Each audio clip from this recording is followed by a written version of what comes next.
Hey there, everybody.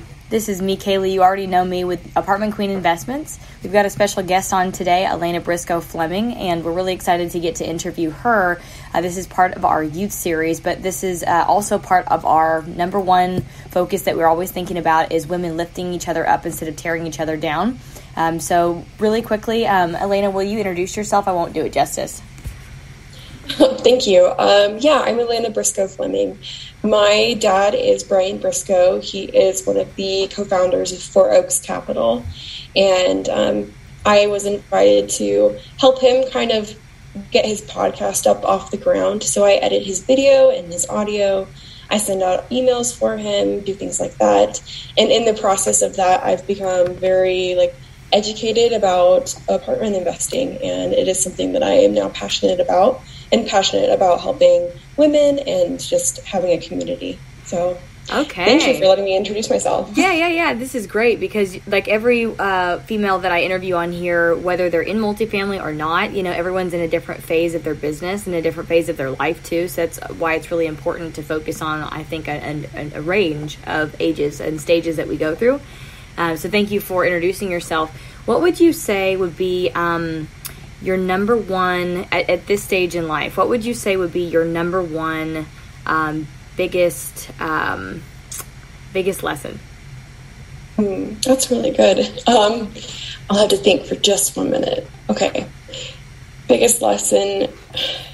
I think honestly it's that it's easier than it seems. It's a lot easier to get into multifamily and to get into investing in general than we think it is. And me, I'm a 21-year-old, and I kind of just entered this field thinking, well, I'm too young to actually start anything. I'm too young. I don't have enough saved up. There's so much I have to learn, and it's going to take me years. And that's the same kind of thought my dad had when he was about this age and I was born, and he was trying to kind of build wealth so he could take care of me and my mom. And he thought, well, I don't have time. I have to learn more. I'm too young. And it took him 20 years to kind of get that off the ground. And so I think that's the biggest lesson is that you're never too young. There have been people that I've met that are my age younger or a little bit older that they are JVing in different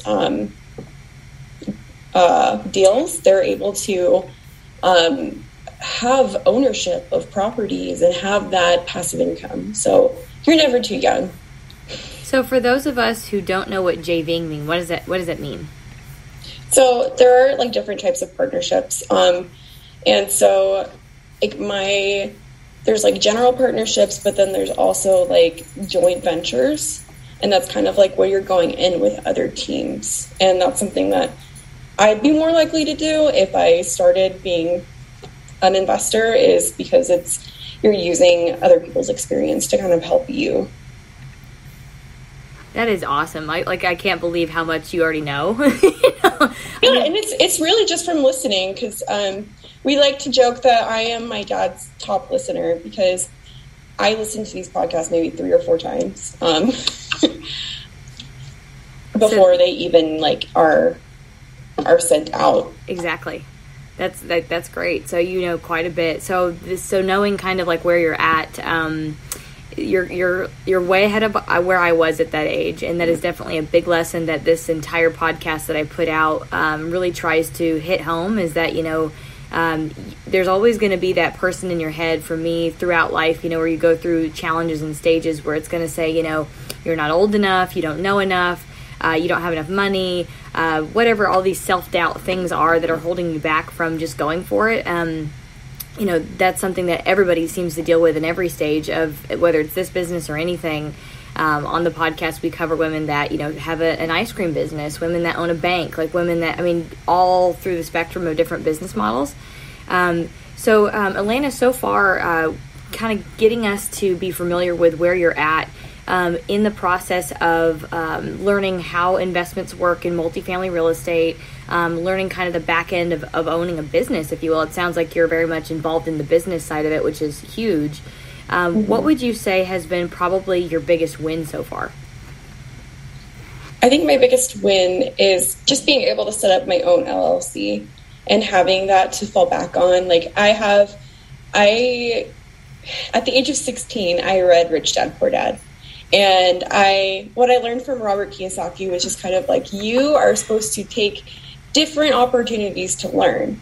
You're supposed to, like take every job, take different jobs and learn from them, like he did in the military and when he was working for Xerox.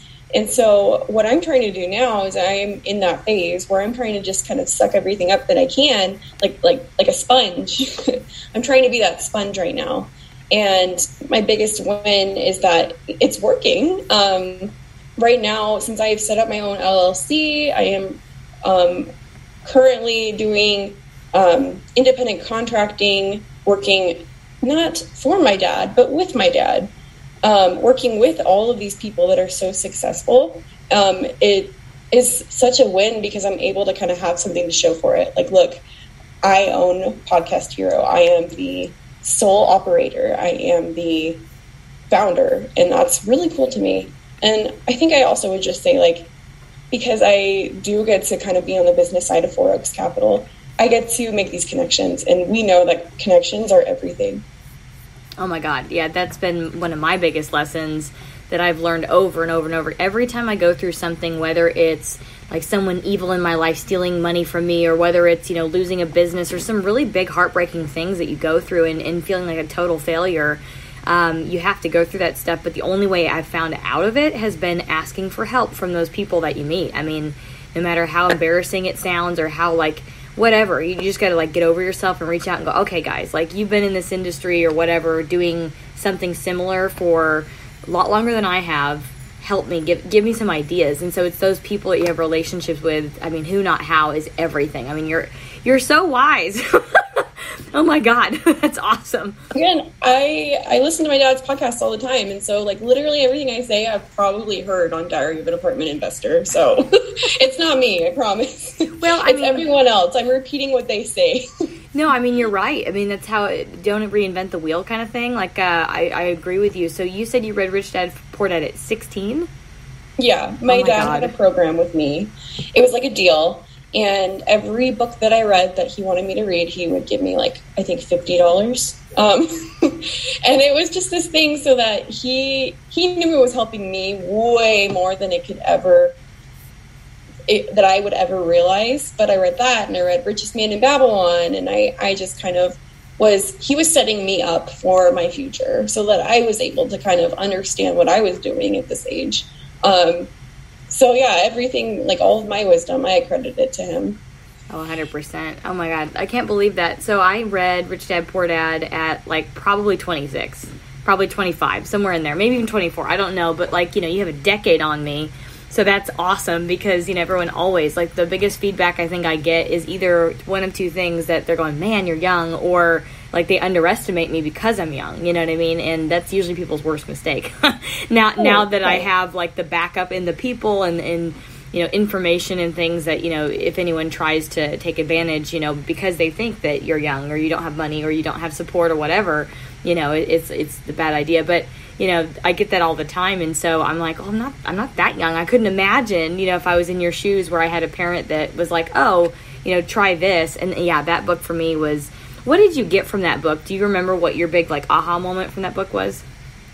I think my big aha moment was just kind of I wanted to go through the motions as a person. I wanted to just become a doctor and live as a doctor and just live off that salary and then eventually retire. I had no idea that there were ways that you could, I just had no idea that there were ways that you could have passive income, that you could kind of have different side businesses and different ventures and explore around and kind of have this way so that you're always kind of streaming income. And so that's something that it changed the way that I looked at things. It changed the way that I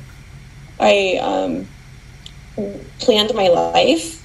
Right now, I'm on my way to becoming a nurse, and I want to be a nurse practitioner. But instead of just doing that, I want to branch out and do many things with my life, not just that. And I know that the way to do that is by having that income and by being an investor, passive or active.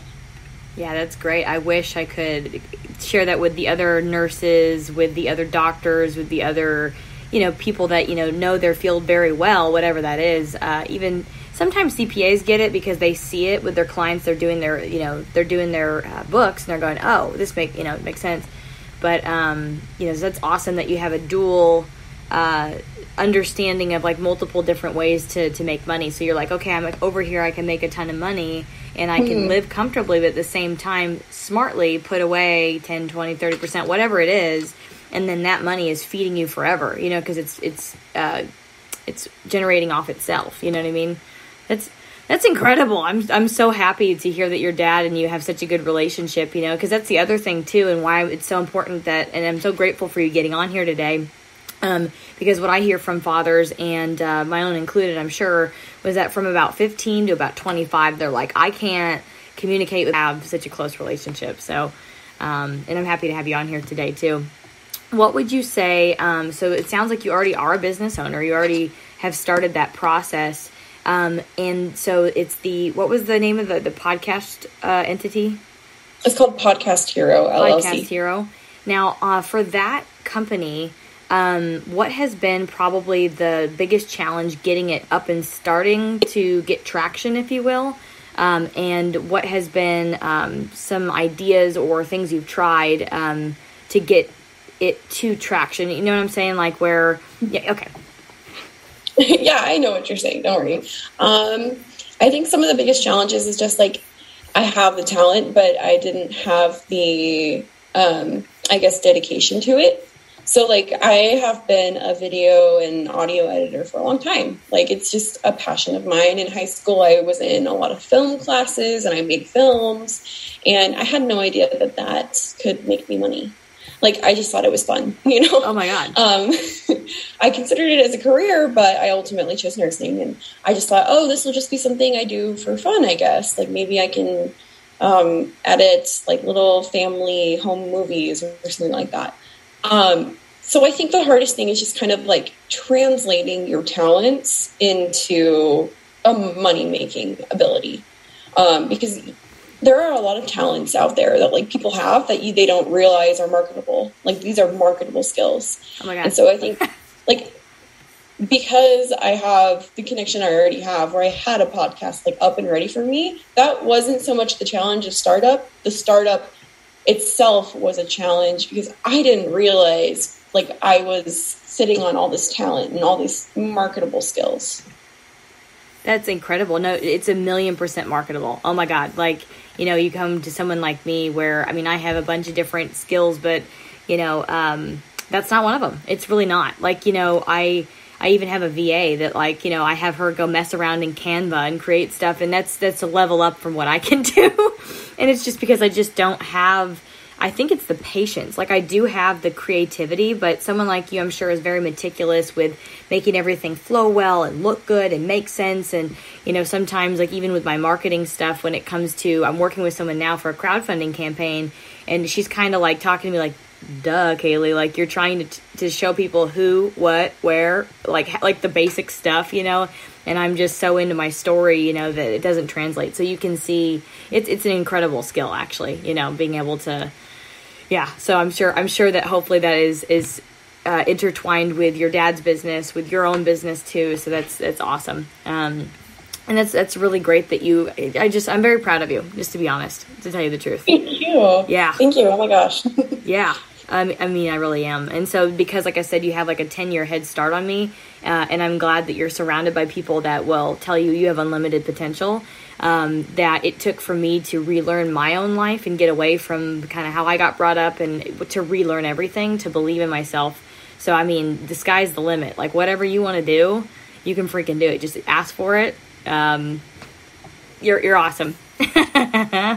Cool. Absolutely. Thank you so much. Absolutely. And now when it comes to others that are in like your age group right now, so you just got engaged or got married, right? Mm-hmm. And so do you kind of have like other friends that are around your same age group that also are kind of getting married, and some singles, like that kind of thing is your peer group? Oh yeah. Yeah. We have we have a lot of married couple friends, and then I have a lot of single friends that I've known forever. So it's definitely a good mix of like all types of people my age. Awesome. And what would be even more awesome is that, like, okay, so for me, trying to connect with people my age that want to invest, right? They always think like, oh, I can't, there's no way. So people that are about your age or a little bit older, I believe, I don't know the exact numbers, and it depends on their job too. It depends on teacher retirement savings. It depends on a lot of stuff. But I found out that my friends that were about that age had about $25,000 or so usually put away, or when they get closer to like 28-ish, depending on their job again and their company, that, you know, whatever. But those Roth IRAs, that like with Fidelity, those, you know, they have 401ks, not necessarily pensions much anymore, but those kind of retirement plans, I was surprised by like mid to late 20s, individuals started having enough money to be able to invest in apartments, you know, and they also didn't know that they could take those funds and roll them over into a self-directed account, which is tax-free. And then they're able to, instead of getting 4, 5, maybe 6% return on their investment in typical vehicles that we're used to, then you're in multifamily, where you're getting like, let's just say minimum of like 9% cash on cash and somewhere towards like 200% return on your investment at sale. So incredible. But anyway, so that's awesome that they have you in their life and that you're so aware of what you're doing, because like, you know, I have a gap, you know, between like me going on my path of my career and then kind of not having a peer group that I took with me. And so then, yeah, there's kind of a gap. So that's awesome that you've got people around you that that you can kind of teach, you know, how to improve their life too. Yeah, it's really fun. And like, these are people that I love. And so I want to see them like be able to succeed. I have friends that are applying to med schools and friends that are doing internships in LA, and they're all very successful people in their own right. So I want to see them be able to like kind of build off their successes. Oh, that is awesome. Seriously. If you had any advice for anyone that was your age who is maybe not very up to date or up to speed, if you will, with investing, apartment investing, real estate investing in general, what advice would you give? I'd say the usual is, at first you need to educate yourself, and that can come in different formats. For me, it was books and podcasts, and I think that's a really good way to educate yourself. It might be just finding someone that you know and trust that is into this and asking them and just like picking their brain, which I do that all the time. I call my dad and I'm like, wait, what's this? Or, I say like, oh, what if this and this? And like, what's a 506C? And he has to explain to me all these things. Or sometimes I can infer from his podcast. But it's number one to educate yourself. And I mean, there are a lot of good books out there. There are a lot of great podcasts out there. And then number two, I think would be to look for something doable. There are funds out there for people like us and there are funds for women who, are lower income too, where if all you can raise, if all you can spare is $1,000 to donate, or not donate, but invest, I consider it almost like a donating thing, because it really helps people in a sense. Like, while you are giving this money away, you are getting back money, but you're also improving communities too. But anyway, if all you can spare is $1,000 or a little bit more, then there are funds for you. So it's just kind of like educating yourself and then starting very small and then building up. How did you know about that? We have some time. How did you know about that? Like funds where you're getting involved in real estate, but you're putting in, like $1,000. Well, a lot of guests that my dad has had have funds. Like Monique Holm is a big one. And I really adore her because she is all about like bringing women up and raising women. And she is creating this fund. I think she's still in the process of it. I haven't checked, but I'm pretty sure, she's still in the process of it. But it was kind of like a really like a major aha moment, I guess, for me hearing that, editing that podcast. I was like, wow, that means I can invest. That means that, with our limited amount of money, we can still invest. And so that was really exciting. And I'm in the process of researching more of them because, again, like certain guests that my dad has had are in the process of creating them or already have them. But yeah, I think really it's just from listening to podcasts that I learned these things.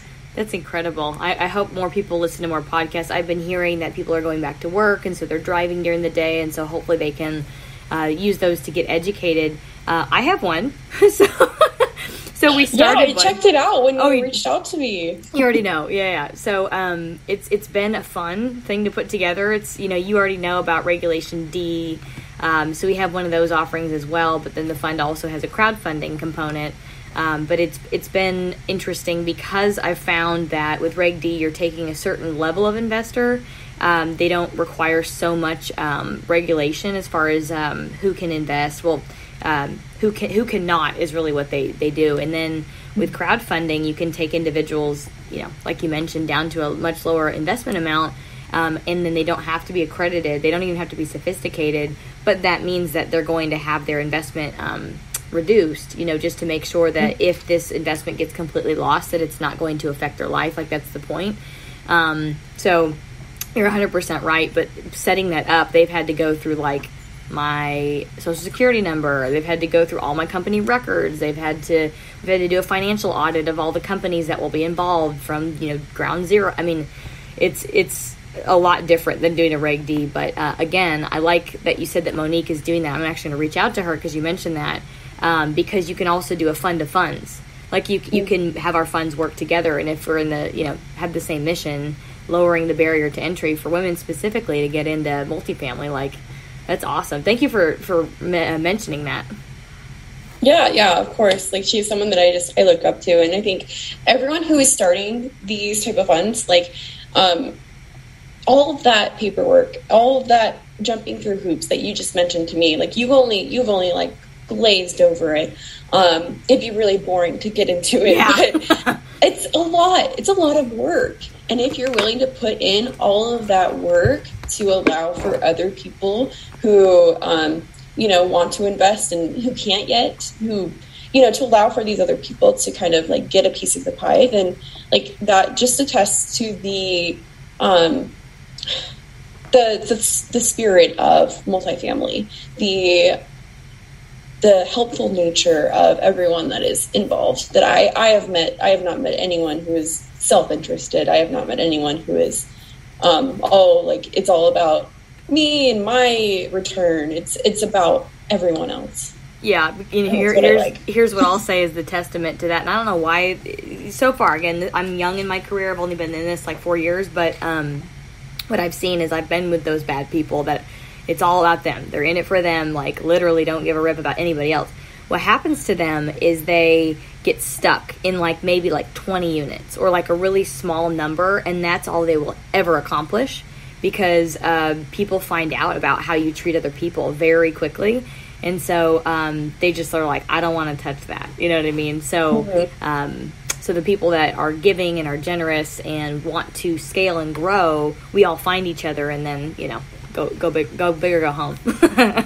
Yeah, exactly. And I mean, my dad has met my dad's never had best friends, I guess. He's had good friends that I would meet and stuff, but these are his partners are I've never. I don't know. It's so good for my dad because he has he's always had friends. He's always had a ton, but he's never had people that understood him like that. So it's really cool. Just making the friends that you have. Perfect. Well, I'm so proud of you for what you've accomplished so far, and I'm really excited to share this interview with our audience. Everybody, thank you so much for tuning in today to listen to myself and Elaina. Elaina, if anyone wants to reach out to you and get a hold of you, how can they do that? They can connect with me on LinkedIn. I'm on there pretty often, and I am trying to update as much as I can, and I'd love to chat with anyone on LinkedIn. I also have just set up a Podcast Hero email, so it's just elaina.podcasthero@gmail.com. If you're looking for someone to edit your podcast, if you're looking for just advice about how to start up your own podcast, I'm there for that. And then anyone can feel free to call or text me. My phone number is 858-776-8897. I think that's about it right now. Perfect. Thank you so much, and I look forward to seeing you again as you grow as well. I think we can do version 2 But for now, thank you everybody for tuning in to Number One Leading Ladies. I look forward to having you on again. And like I said, thank you everybody, and I'll see y'all next week. Thank you. The recording has